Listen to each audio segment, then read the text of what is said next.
3 disturbing true horror stories.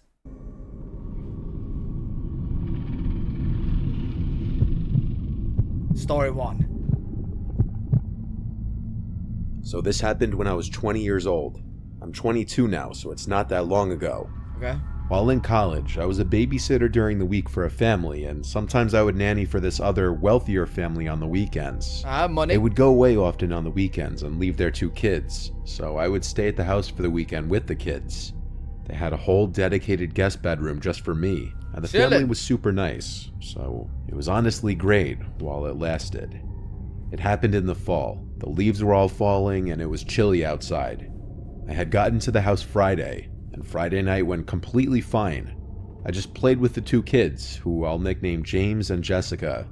James was 7, Jessica was 5. They were both cute and well behaved. Their bedtimes were 7:30 for Jessica and 8:30 for James. During the day, I'd play with each of them with their toys. The family had 2 dedicated rooms for their toys. One for Jess, one for James. Oh, I can never do this job. Because the kids are gonna have dolls, bro.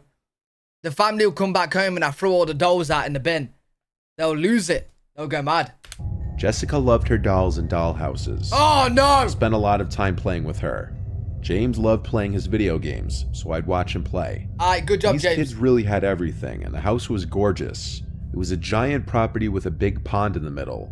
It had a separate 3-car garage, and then a pool with a pool house across the pond. Okay. There was also a bar and rec room. Okay. A pool table and darts, arcade games, and a giant TV and multiple sofas. How rich are they? This family was so well off and over the top that they even had an intercom that connected from the pool house to the actual house, so that if you press a button on the wall in either place, it would ring and then you could talk through it. Mad. The pool house also had a giant window that overlooked the pond and had a view of the house.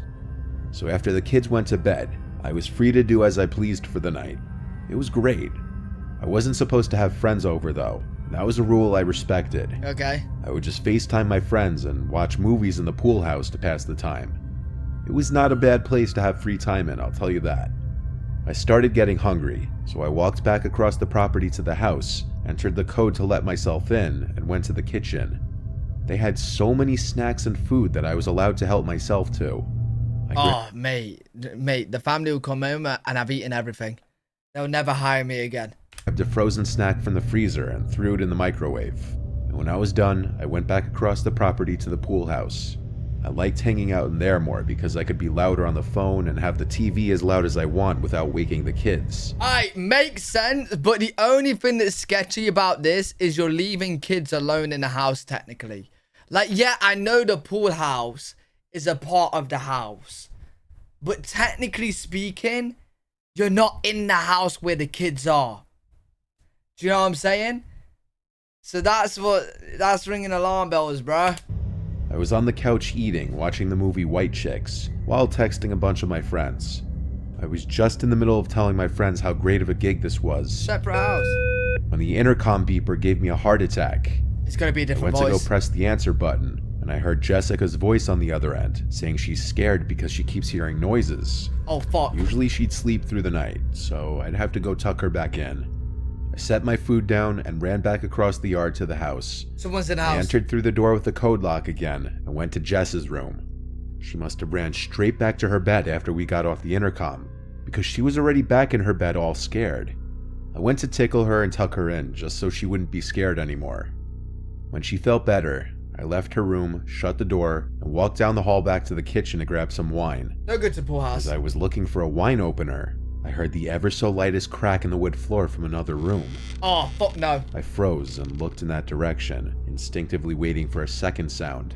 I didn't want to start freaking myself out now. I didn't want Jessica saying she's hearing noises to get in my head. I was thinking it was a regular house settling noise. I admit I was a little creeped out now, but I'd left the lights and TV on in the pool house, so I had to go back. I went outside, locked the door with the code, and ran across to the pool house. I sat back down on the Yo, Demented, I was kind of thinking the same, but this is a woman, right, chat? This is a woman. Is the babysitter a woman? I'm assuming it's a woman, the fact that she was tickling the little girl. Yeah, woman. Yeah, okay. Yeah, just clarifying, making sure everyone's on the same page here. and TV on in the pool house, so I had to go back. I went outside, locked the door with the code, and ran across to the pool house. I sat back down on the couch and resumed eating the rest of my food. Don't go back to the pool. Didn't end up bringing the wine. I still had White Chicks on, though I was mostly just getting distracted on my phone. Good movie. Then that damn intercom went off again, making me jump in my seat. I hurried to answer it, and when I did, there was silence on the other end. Fuck. Jessica, I said into the mic. I thought for sure I heard someone breathing, but that's all I could hear. I said both Jessica and James' names at least 3 times each. Now I was actually starting to become terrified. I called my friend Kelsey and told her I want her to come here because I'm actually getting really scared. Wait, I swear I can hear something on the intercom. Wait, listen. Oh my god. There's no way you did perfect. There's no way you just perfectly timed that. There is no way you just did that.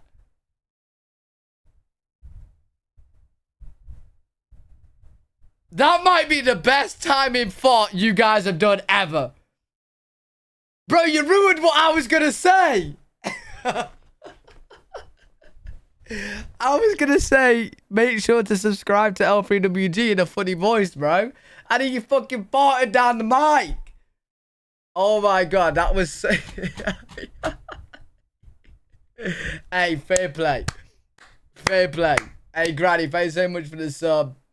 You so appreciate the 300 bits. Fair play, bro. Good timing. Times each. Now I was actually starting to become terrified. I called my friend Kelsey and told her I want her to come here because I'm actually getting really scared. I Go to the that house! The little girl I'm watching said that she was hearing noises, and then I heard a noise, and now someone pressed the intercom button but didn't say anything. I felt like it was not something one of the kids would do. I was still on the phone with Kelsey, who was telling me to stop being paranoid, but she also sounded drunk. I was looking out the window to the house the whole time I was on the phone with her. The hallway lights turned on. I told Kelsey this, and any ounce of possibility that it was one of the kids disappeared when a large figure stepped into frame at one of the hallway windows. Oh my god, Mr. Nightmare, bro. What the fuck are you doing? What the fuck are you doing, bro? You're meant to be story time, not jump scare. You're meant to be story time. The fuck? Bro. No, I don't do well with jump scares, man. I wasn't expecting it from Mr. Nightmare, bro. Normally we just sit back, chillax, and just listen. Whatever. It scared me. I told Kelsey this, and any ounce of possibility that it was one of the kids disappeared when a large figure stepped into frame at one of the hallway windows. First of all, I ain't gonna lie, you should have been in the house the whole entire time. I ain't gonna lie. Secondly, if I worked there, fuck the kids. I'm gone. So I don't blame her. I'm not gonna lie. If I worked there, what you gonna do? Fire me? I'm gone. You think I'm going in there with some creepy guy in there? Nah. See in a bit. They're not my kids. And even if they were my kids, I'm still gone. I'm Chat, I'm horrible, bro. Chat, listen, it might change one day when I have a kid, dude. I screamed and dropped the phone scary. as I was looking at a grown man who seemed to see me, and he was looking back at me. I realized the intercom was still on this entire time. I picked up my phone, hung up on Kelsey, and called 911. And as I did, I was crying, screaming into the intercom that I'm calling 911 right now, leave us alone. I was basically screaming everything I said to the police into the intercom. I went back to the window, and he wasn't at the window in the house anymore. I was hysterical, crying, begging the 911 operator to please hurry up. She kept telling me to calm down, asking me a million questions. Bro, the kids are in there. Kept yelling the address into the phone and saying please hurry. When she asked are the kids safe, I screamed no, they're in the house still with that man. And that's when I heard the scream of Jessica through the intercom. I completely broke down and fell to my knees crying as the 911 operator was still trying to get me to keep it together, but I couldn't. I said I don't know what to do, and and she said the police are almost there. You need to wait. No, you know what, chat? Like, we can all sit here and say to her, why isn't she going in? But she's seeing, you know, a man in there. She's probably fucking terrified. She would want to go in, but like, what if she just goes in and gets hurt herself? Oh, yeah, bad situation, bro. Bad situation, bro. I honestly, I don't know what I'll do either. I don't know what I'll do. I'll probably do the same. I ain't gonna lie. I don't know, bro. They should have a gun in the pool house or something. I don't know, bro. I replied he has the kids, and she asked if I saw if the man had any weapons. It don't matter. I said I Just couldn't come. tell. Guns blazing. Then I heard Jessica's voice speaking into the intercom, saying my name. I went over and shouted, "Yes, I'm here. Get your brother and get out of the house." She was crying, saying that there was a man in here. I said, "Yes, I know. Just get your brother and come outside now." It was the bravest thing I had ever done, running outside back across the yard to the house and meeting the two kids who were already at the door. I grabbed... Oh, yeah. Yeah. Well done, Brave. Well done, Brave girl. Bravest thing you ever done. You stayed outside when the kids are inside. Right? You stayed outside. Right? Listen, I wouldn't be any better. I wouldn't be any better, but I'm just stating the obvious, right? That's not the bravest thing. You wasn't brave. I ain't gonna lie. You stayed outside telling them on the intercom to come out to you. Both of them and led them back across the yard to the pool house again. Wait, they got with out? the lights off. Them the yard to the house and meeting the two kids who were already at the door. What? I grabbed both of them and led them back across the yard to the pool house again. What's the man doing? With the lights off. Both of them were crying, and I still wanted to as well, but I had to be strong and keep it together for them. I still was on the phone with 911, and she eventually told me that the police are here and that they'll come meet us at the pool house. Those words were the most comforting words I'd heard in my life. The flashlights of the police shone through the windows. I led the kids to the door where we met a couple police officers. The female cop took the kids with her to one car. I went with another cop to another car. There were already 3 cop cars in the front of the house, and more kept showing up. I was answering... Oh, yeah, I bet. Fucking rich neighborhood, rich house. Bro, they'll be there in 1 minute with everyone, bro. Don't worry, they'll get the helicopters and dogs and all sorts, mate. They got you. all the questions I was asked. And then they found him. They brought out a guy who looked to be right around 6 foot. He looked at everyone as he was brought out in handcuffs and put in the back of a car. I still remember his face as he looked at me. He looked like the product of incest. His face was messed up. Jessica and James' parents were called right away and made aware of the situation. There was no way any of us were staying there that night. The parents arranged for the kids' aunt to come pick them up to stay with her, and I guess she called out of work the next day. I went home after they didn't need me anymore. But when I got home that night, I didn't sleep.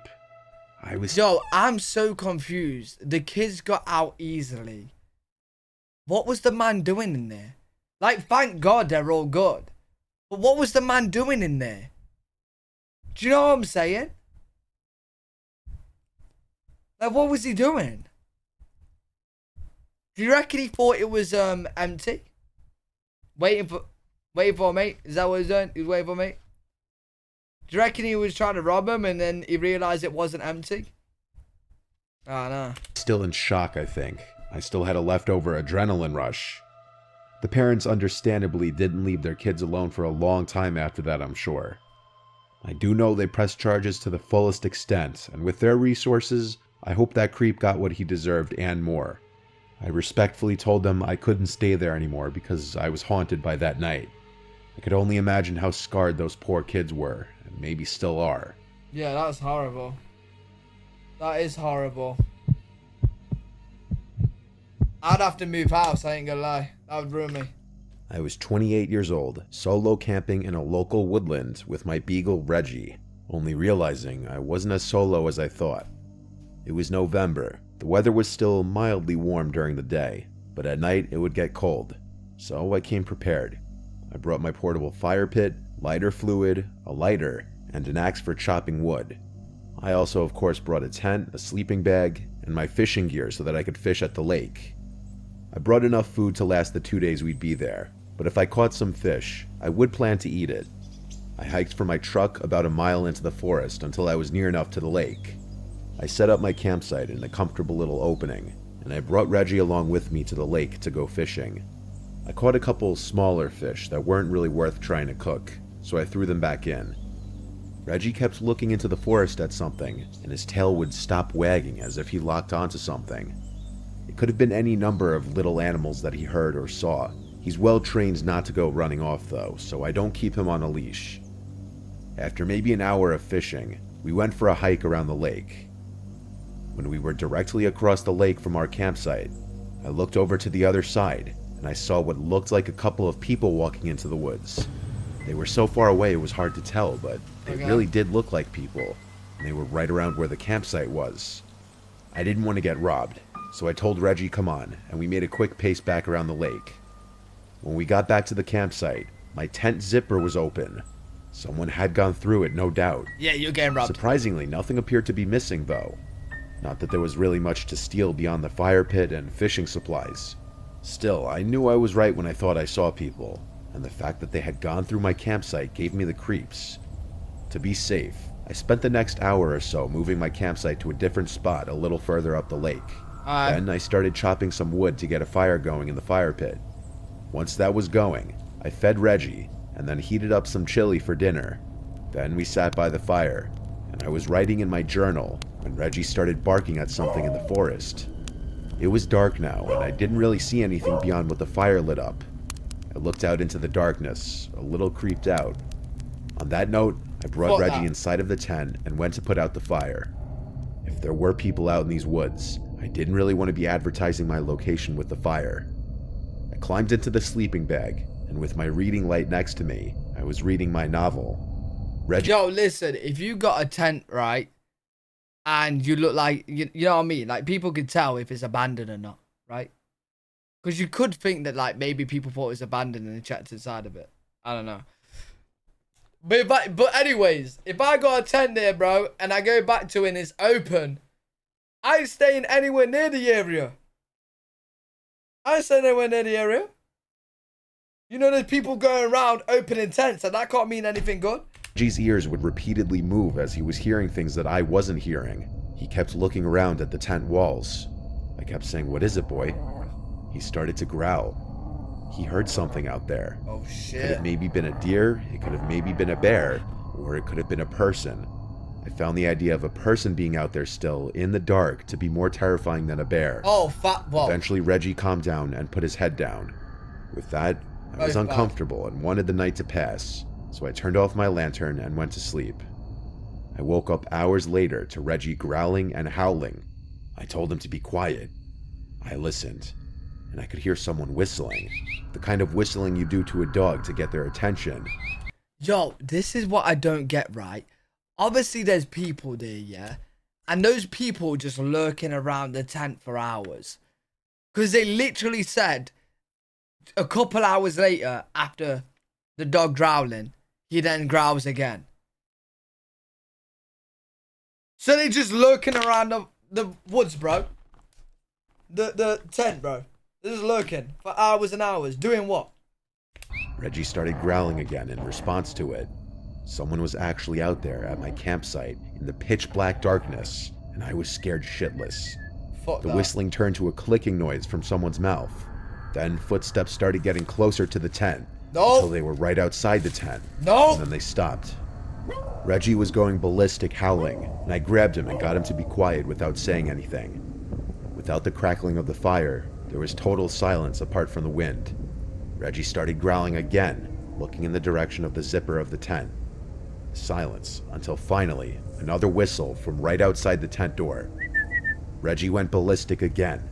I tried to fake a really deep, commanding voice and yelled, "You better get out of here, I have a gun." But my voice just came out shaky and scared sounding. The footsteps walked away from the tent at a slow, heavy pace until they faded away completely. Yo, that would be awkward, man. That would be me.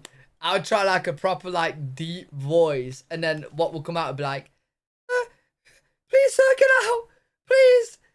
But in my head, it's like, "Yo, you better get the fuck out of here, man."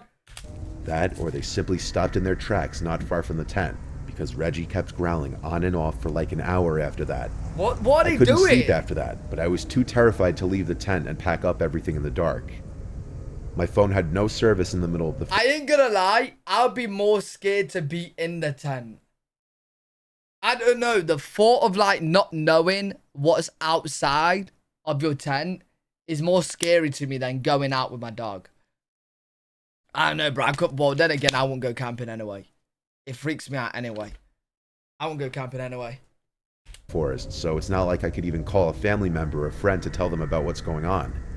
And then, out in the distance, there was a woman's scream that probably echoed for miles. It sounded like a woman literally screaming for her life. What the fuck? This was the final straw. I grabbed Reggie, put on my boots, grabbed my flashlight, and ran. I ran the way I came all the way until I got to my truck. I still had no cell reception. Oh shit, that's bad, bro. Because the people going up to his tent has probably found another camper that's a woman. And that's probably what the scream is. Oh shit. I slept in my truck that night, and at dawn, I went back into the woods with Reggie back to the campsite. I collected all my things and disassembled my tent. I didn't even pay attention to if my things were gone through again. I was just in a rush to get out of there. Bait. Half an hour later, I had the truck loaded up and I was out of there. As soon as I had reception, I called this non-emergency police number that I found online to report a woman's scream and suspicious people around my campsite the night before. I don't know what became of any of that, and I don't know what was going on in those woods, but I never returned to go camping there again. Yeah, fuck that, bro. Fuck that. Bro, this is why I can't go camping, man.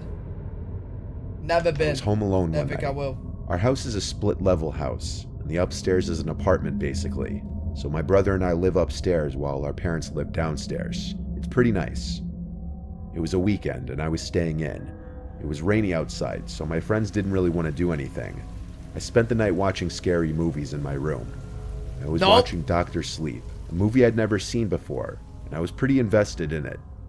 I paused it while I went to go grab a snack in the kitchen. I went to the pantry closet, grabbed a box of crackers, and heard a sound from downstairs, which I dismissed as nothing. I went back to my room, shut the door, and turned the movie back on. I noticed the backyard motion light was now on, and then I heard some sounds from downstairs, directly below my bedroom. It sounded like the back door being closed. So to explain the layout of our house, my room is directly above...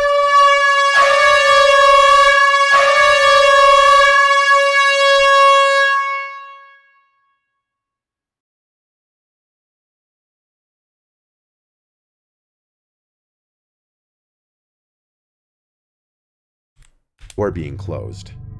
So to explain the layout of our house, my room is directly above the back door to the house on my parents' floor.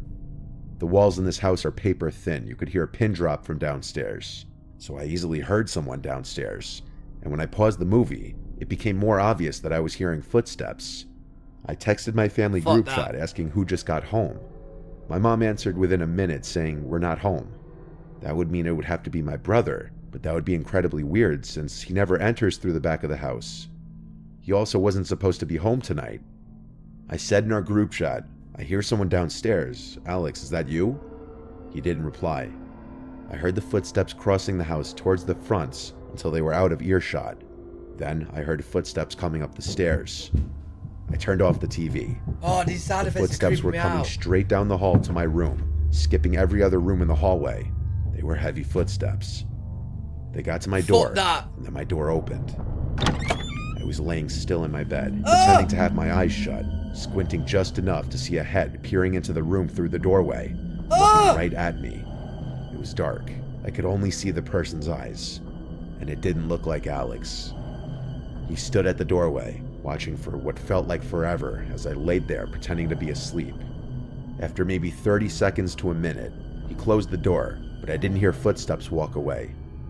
I texted my family group chat in all capitals, "Alex, please tell me that's you in the house." Wait, what the fuck? Nah, this is horrible. Chat, do you know what I'll do? If I haven't screamed and jumped out the window yet, I'll lie down in the bed. I'll pretend I'm asleep. And then all of a sudden, right, I count in my head, like, I'll wait until like it's really, really quiet, right? And then I'll go, boom! And see if he fucking ships himself. And then if he runs, I'll chase his bitch ass. I'll chase his bitch ass. You know what I'm saying? Doorway, looking right at me. It was dark. I could only see the person's eyes. And it didn't look like Alex. Did I scare you? He stood at the doorway, watching for what felt like forever as I lay there pretending to be asleep. After maybe 30 seconds to a minute, he closed the door, but I didn't hear footsteps walk away. That's weird. I texted my family group chat in all capitals, "Alex, please tell me that's you in the house." That's creepy, bro. He replied back almost instantly, saying, "No, what are you talking about?" That was when I told them someone is in the house. I called 911 and started whispering into the phone, and that was when I finally heard footsteps walk away from the door. He must have heard me start to speak, even in a whisper. The footsteps went down the stairs, and then I couldn't hear them anymore. I was told to stay on the line with the dispatcher until help arrived. I don't get it. Who's going inside of a house and then literally running to the bedroom with the light on, obviously, opening it, thinking you're going to see someone, but they're asleep in bed and you're just looking at them? No, bro, that is fucking creepy, man. That is creepy. Bro, that's one of my worst nightmares, chat, because I'm a deep sleeper. Like, someone genuinely could rob me and I'll still be asleep. Izzy would wake up because she wakes up to absolutely everything. But if I was home alone, thank God I'm never home alone, yeah? But if I was home alone, someone would do that and I'd be fast asleep, bro. That is scary. That is scary, bro. There was a knock at the door downstairs about 5 minutes later, so when the dispatcher told me I was good to go down to let the police in, I did. In my county, police work in pairs, so the 2 police officers who arrived looked through the whole house with me, checking every closet, under every bed, and when it was determined that the house was clear, they left. Fuck that. One of my parents left the back door unlocked. It was as simple as that. There's no chance of sleeping after something like this happens.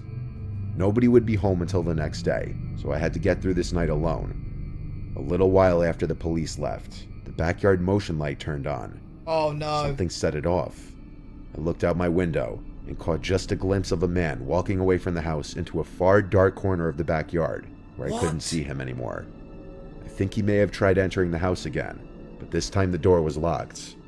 I watched through the window for as long as the motion light was on. When it turned off, it was too dark to see anything out there. As long as the light didn't go off again, then I'd know he wasn't coming back. Thankfully, he never did. Taking half a second to lock your doors can be the difference between someone getting in your house or not. Because my parents forgot to lock the door, I will now forever have the haunting image of seeing that person's head peering into my room looking at me. Hello, motherfucker. Specifically, the eyes. It's an image that's gonna stay with me. That's horrible. That is horrible, man. I'm actually creeped the fuck out right now.